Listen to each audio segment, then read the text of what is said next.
débrouillent bien à l'US Open. C'est la paire de dos. Mais ils avaient qui en face d'eux? Ils avaient une paire qui est britannico-suédoise, on va en parler. Et cette paire française, c'est Mahut et Herbert, Nicolas Mahut et Pierre-Hugues Herbert. Ils se qualifient pour la finale de l'US Open en double. On regarde ce qui s'est passé, c'était hier soir. Et ce sera leur deuxième finale dans ce tournoi du Grand Chelem pour Herbert, ici au service, et son coéquipier Mahut. Le duo tricolore avait atteint la finale de l'Open d'Australie en début d'année. Actuellement 9e de la race, c'est le classement annuel pour le Master de Londres, le grand rendez-vous de fin d'année. Donc ils ont dominé hier le Britannique Inglot et le Suédois Lindstedt qui est 7-5, 6-2. Herbert et Mahut sont les premiers Français en finale à Flushing Meadows depuis Noah et Lecomte, battus en 85 par les Américains Flake et Seguso. Un Français a remporté le titre en double à New York, c'était Pierre Barthès en 1970. Il était associé au Yougoslave Pilic. Et les derniers tricolores sacrés en Grand Chelem sont Beneteau et Roger Vasselin, titrés à Roland Garros l'an dernier.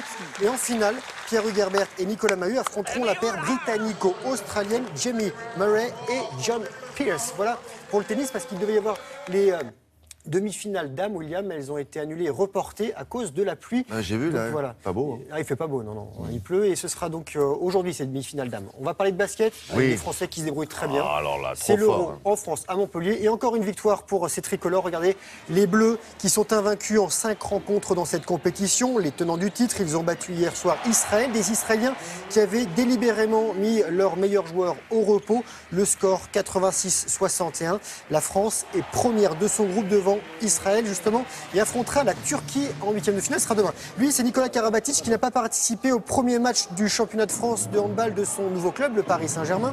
Victime d'une fracture de la pommette, il y a quelques jours, il a assisté en spectateur à la victoire parisienne face à Nîmes, 36-32. Rappelons que Paris est tenant du titre.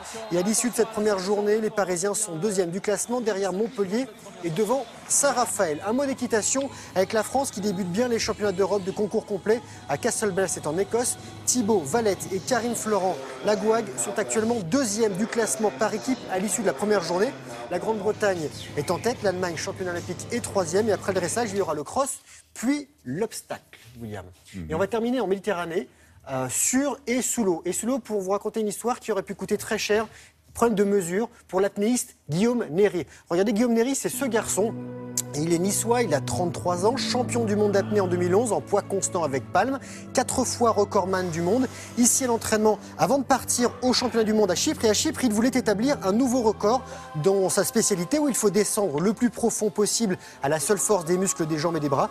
Alors il avait annoncé 129 mètres, mais les organisateurs ont mal mesuré le câble qui le guide sous l'eau. Ils ont rajouté 10 mètres, 139 mètres, sans qu'il le sache en fait. Alors il est arrivé à ces 139 mètres, mais en remontant, à quelques mètres de la surface, il a perdu connaissance, il a fait une syncope, il souffre d'un œdème pulmonaire, son record a été invalidé. Alors il va mieux et il a eu la peur de sa vie, comme il l'a dit. Et il y a quelques années, il nous avait enseigné l'apnée pour Télématin du samedi. Donc on le salue, ça va mieux pour lui. Il aurait pu quand même y rester. Voilà, donc c'est une grosse erreur de mesure. Et sur l'eau cette fois avec la 12e Monaco Classic Week au large de la Principauté, les plus beaux voiliers classiques de tradition qui se défient. Des régates élégantes, William, avec certains bateaux qui sont plus que centenaires, des bijoux flottants.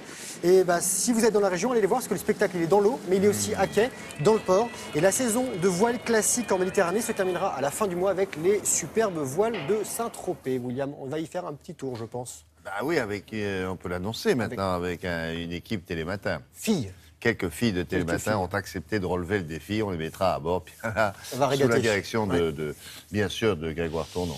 Bien sûr. Et de quelques autres garçons. Merci beaucoup, à plus tard. Si vous devez faire toiletter votre chien,